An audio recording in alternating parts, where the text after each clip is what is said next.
Rosie O'Donnell just said something that no one was expecting her to say out loud. The real reason Ellen fled from the US and ended her show is much darker than what you might think, and once you connect all the dots, everything starts to make sense. Ellen's executive producer, Twitch, and her ex-girlfriend, Anne Heche, both died under mysterious circumstances less than 6 months after the Ellen show ended, and allegedly Ellen was involved. I mean, it's a huge kind of strange thing to be on a show like that and have all that attention on you. And she had it for like 19 years, so. Rosie O'Donnell and Ellen were best friends for years, with Ellen even coming out on her show back in 1996. But now they barely talk. Rosie is now pulling back the curtain on exactly what happened between her and Ellen and why she decided to step away from the public spotlight. The Ellen show went on for more than 20 years, but Rosie was never invited. In May of 2022, Ellen's 20-year run came crashing down after Ellen got exposed for creating a toxic work environment and abusing her employees. Ellen ended her show, and 2 months later, her ex-girlfriend, Anne Heche, ended up dying in a car crash. In December of that same year, Twitch also committed suicide. Ellen DeGeneres is speaking out about reports of workplace mistreatment in a letter to her staff. The talk show host shared her initial reaction to the allegations from current and former employees and revealed what actions are being taken to improve company culture.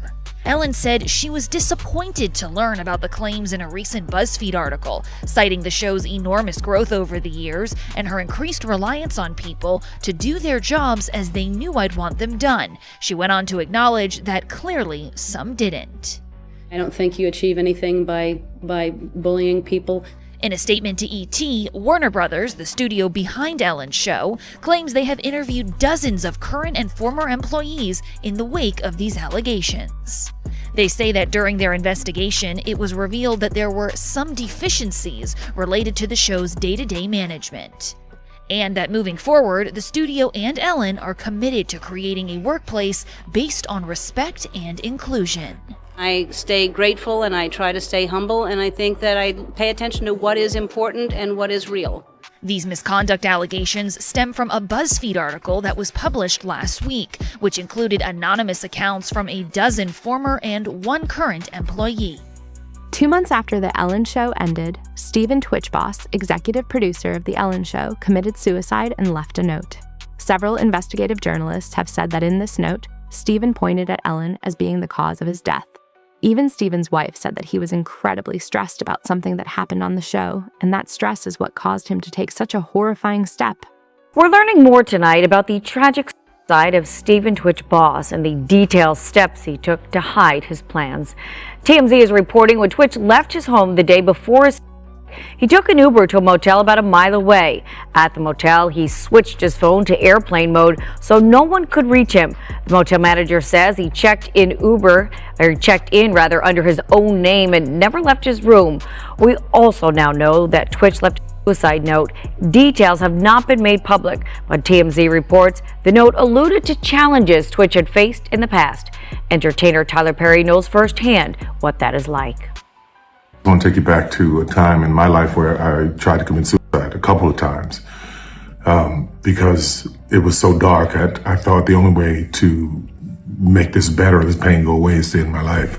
Had any of those attempts happened, I would have missed the best part of my life.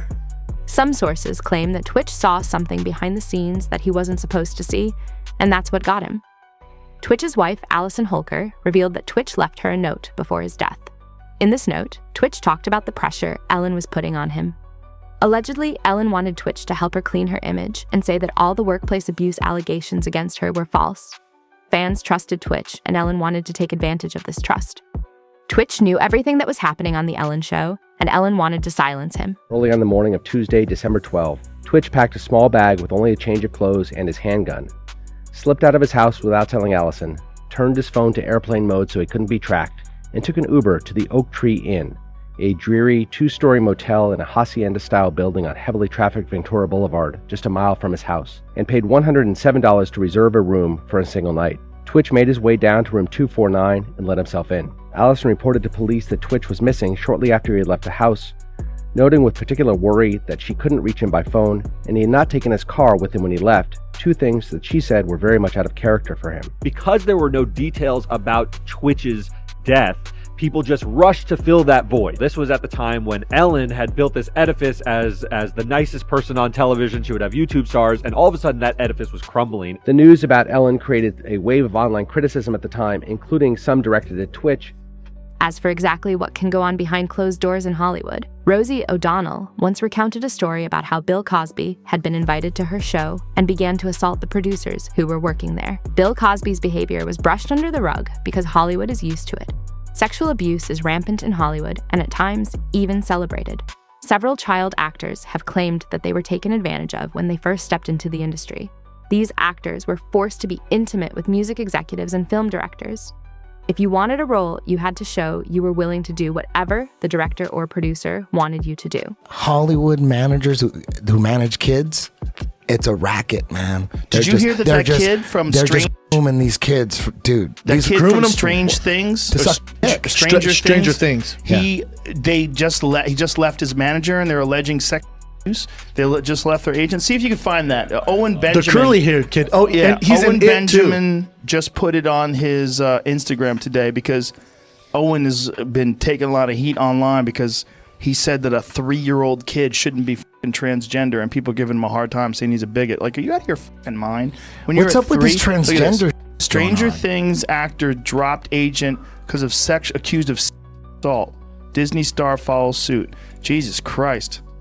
This is nuts. Watch man. an Open Secret, and they go through, dude, they pick, they're accusing people. It's for free, I think, on Vimeo. Yeah, you can watch it for free. An Open Secret. Just on YouTube or something. Vimeo. You know what Sturgill Simpson told me? He said the same thing exists in music. What? He said in music, there's a bunch of pedos and pederasts For sure. in music as well. The entertainment business all the way through. Music, this was about. This is about music and movies and TV. It's about the whole entertainment business. Women and kids. Mostly kids. And sometimes dudes. You know, Terry Crews said that he was attacked. Well, not attacked. Some dude grabbed his dick in front of his wife. Some famous dude grabbed his. Justin Bieber's name comes up every time the topic of the mistreatment of child actors is discussed. Justin's 48-hour party with Diddy and the constant harassment he faced at the hands of creeps was horrifying, and rather than trying to help him out, Ellen laughed at him. Then there's the fact that Diddy was on Ellen's show 17 different times. And in her own words, Ellen said that she knew what Diddy was doing at his after-parties.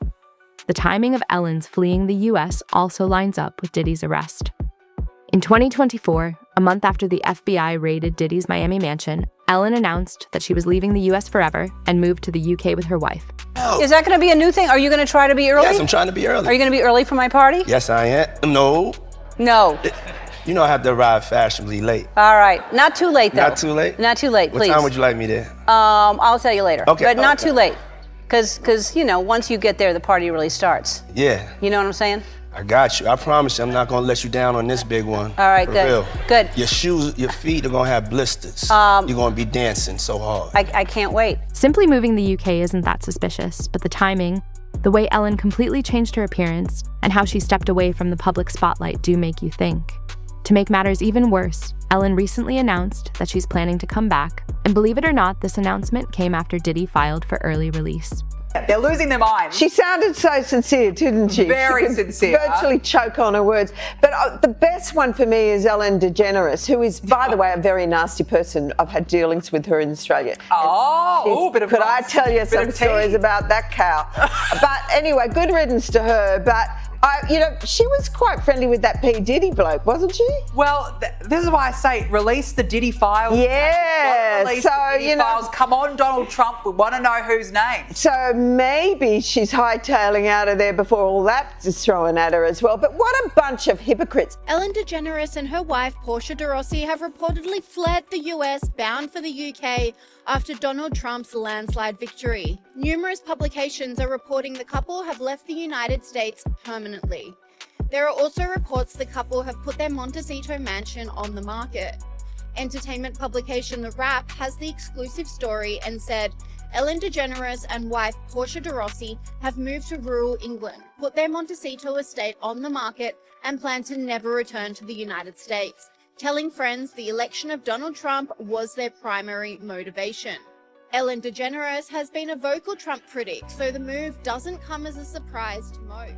Some critics have pointed out Ellen's suspicious behavior over the years, including her support for the use of human stem cells that are taken from babies. In an episode of her show, Ellen, she revealed that all celebrities use stem cells taken from young people to stay youthful. Reports online have also linked Ellen's changed appearance to her not receiving these treatments anymore after Diddy was arrested. In an episode with Sandra Bullock, Ellen and Sandra Bullock openly discussed her use of adrenochromes extracted from children and laughed about how it kept them young. Okay, let's talk about this facial that you're obsessed with. How many, did you get the whole cast of Ocean's 8 to do Not this? everybody. Okay, good, smart ones. Just those that I thought would appreciate it. Okay, explain what it is. Well, it's this way in which one forces through microneedling. It's like a little roller with these, I think many of you know it, and it pushes through the skin and ruptures the collagen and then boosts it. You look like a burn victim for a day, but then it pushes the What are you pushing into the skin, Sandra? Carrie? What are you pushing into the skin? Well, you push in whatever the facialist would like to insert into your pores. But what is it? It is an extraction from a piece of skin that came from a young person far, far away, and they somehow figured out how to extract. It's foreskin from a Korean baby. Plus, who can forget Ellen's alleged connection to Epstein? Some fans believe that the set of Ellen's show was modeled after a temple on Epstein's Island. While we're on the topic of weird things Ellen was caught doing, some sources online have even pointed to strange symbolism hidden in some of Ellen's videos. March 2020, right when COVID lockdowns began, Ellen DeGeneres made a bizarre video wearing a hoodie with a red bloody face, the same face that Jay-Z was later spotted wearing. Symbolism will be their downfall. Or is it just art? And let me be the first to tell you, it's all connected. I mean, if you know, you know. But first, let's go back to that video of Ellen DeGeneres. When the camera turns, you can see the inside of her house. Now, see that picture right there? Well, if you pause it and look it up, it says evil thoughts with revenge right next to it. Here's another picture of Ellen in her house, and this is the picture behind her. Now, the thing I'm curious about is the letters on top of the picture. These look oddly similar to the letters Marina Abramovich writes out when she does spirit cooking. Remember the beginning of the video? It's all connected. And that person that was in all red is Lady Gaga, and she went to Marina Abramovich many times for teaching. But let's continue. This is another picture of Ellen in her home. She's cutting her mother's hair, but what is that picture above her head? Look at it. Oh, well, you know where that is too, right? It's a similar image to that, right? No. I know Jamie does. What is it? It's on the set of a famous talk show that's now not on anymore. Oh, Ellen? Was that Ellen? Yeah. Really? Just look at the temple and then look at the... Let me see Ellen's background. What? Ellen's entire public image was carefully crafted, and once her fans found out what kind of person she actually was, she lost everything. Joe Rogan actually saw it coming years ago. He said that Ellen's personality always felt forced, like she was wearing a mask. Rosie O'Donnell was the first to say it. Ellen's nice guy act was bound to end badly. It's so weird when you see, like, a lot of people saying that someone who seems so nice is not nice at all. She doesn't seem nice, but that people have a very poor judge of character. She doesn't seem nice. It seems forced. People that are like that all the time, she doesn't seem nice. It's very forced. And whatever, you're allowed to be a bitch, right? You're allowed to be a bitch. You're allowed to be nasty to people. You're accomplished. You're a comedian. You did the whole thing. What you're not allowed to do is have a Guantanamo Bay situation in the backstage of your show where everybody's walking around afraid for their life, and it's like Abu Ghraib where they're hooked up to wires and they Dogs have like around them. Yeah, she's got dogs and hoods. If an intern's late, they have a hood on. I don't support that. That's just me. Yeah. Ellen isn't the only one in Hollywood pretending to be a completely different person. On the surface, most celebrities will act like they're the nicest person in the world, but in reality, they don't respect you or think you're worthy of their attention. Joe Rogan said that Hollywood elites treat you like you're beneath them. There is an arrogance that some stars had, like particularly in the 90s. When I first came to Hollywood, and this is like really evident for me because I was not a star, but I was on a television show. So I got to be around a lot of stars. And there was a way that some of them would treat you. They would let you know that you are subhuman. You are below them. They would communicate with you in the most disrespectful and dismissive ways, like weird. like mousy guys that I could kill, like instantly, and they would just be rude to you in a really weird way because they had power.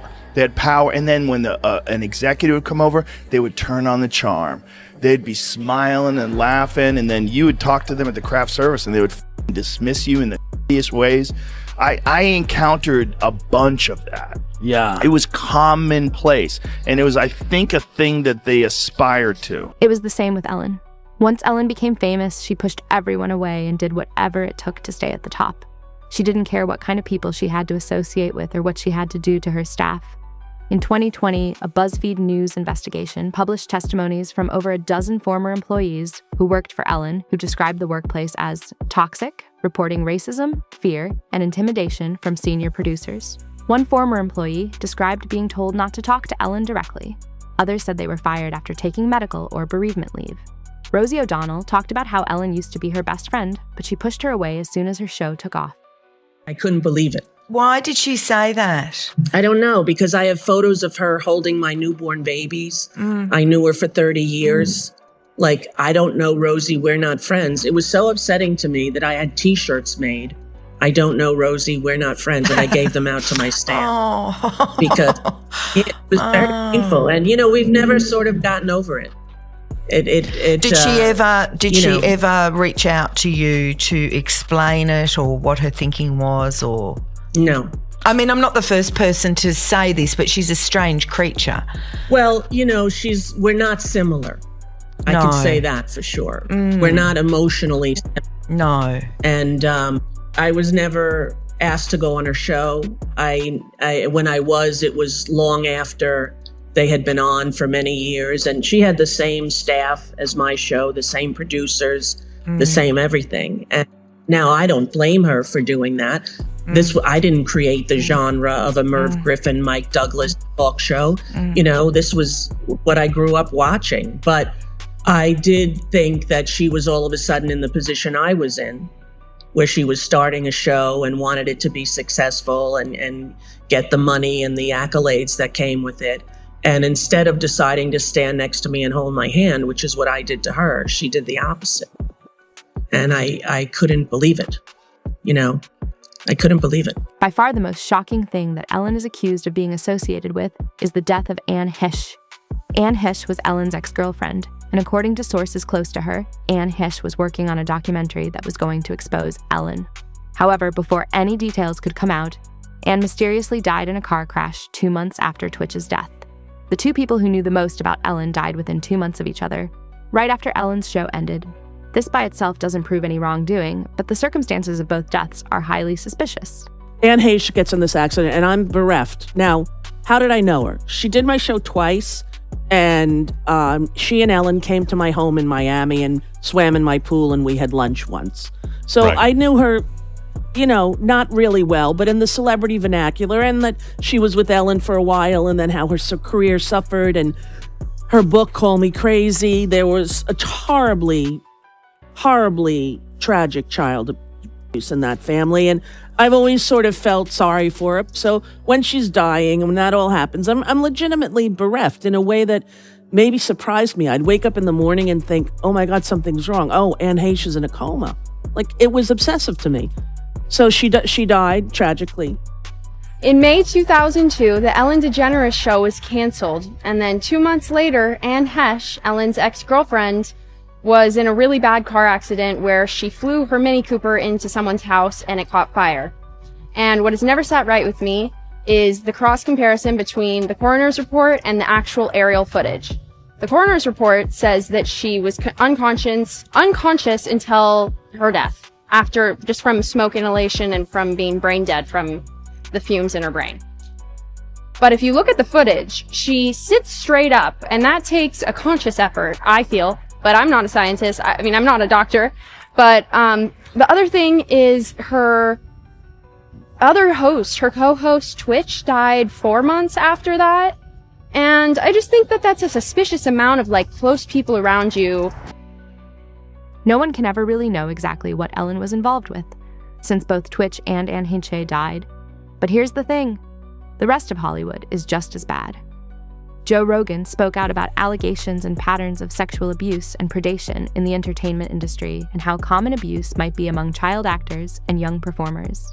Almost a decade later, after the truth about Diddy and Harvey Weinstein came out, it was all proven to be true. Don't let your kids be around weird agents and take them to auditions. No, don't let your kids get into acting. Do not let your kids get into that. Has it ever worked out? Well, you know, the other thing is, like, look at what happened with that Sandusky guy. That guy was taking care of kids. Like, his whole thing was like, hey, I do charitable work with children. You know, I do charitable work and I take care of these kids. Yeah, I'm just all about helping kids. It's all about helping kids. They're our future. If you're an actress and you worked with Harvey Weinstein, you never tried to get hit on you? Like, what is wrong with me? Well, you ugly. Yeah, you ugly. What is wrong with my face? They're really going after him. That seems weird. It doesn't seem weird, dude. Look at Hell all the yeah, they're people. going after him. That guy's entire business. Here's the thing. He's one of many. There's got to be like a bunch of people that ran their business that way. But Weinstein, they say, like, in Hollywood, like, my agent's like, oh no, yeah, it's about time you got caught. I'm like, what the f? Everyone knew this? Dude, like, everyone knew. Did you see his contract? It was in his contract. The way he had his contract set up was like they had a certain amount of money that he would have to pay if he had a harassment claim against him. It was like, it was a thing for him. Yes. Like, he had so many claims. That's like, first offense was $100,000. Second offense was $250,000. Third offense was $750,000. Fourth offense was $1 million.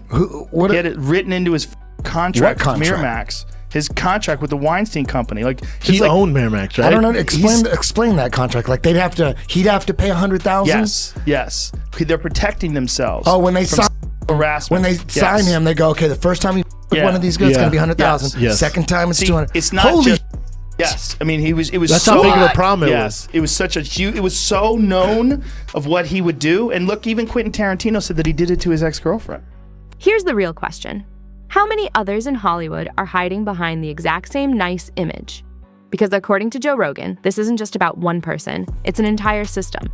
If you made it this far, you already know the story goes way deeper than what the media shows you. So hit subscribe, because the next video breaks down another case that's even more disturbing. And trust me, you don't want to miss it.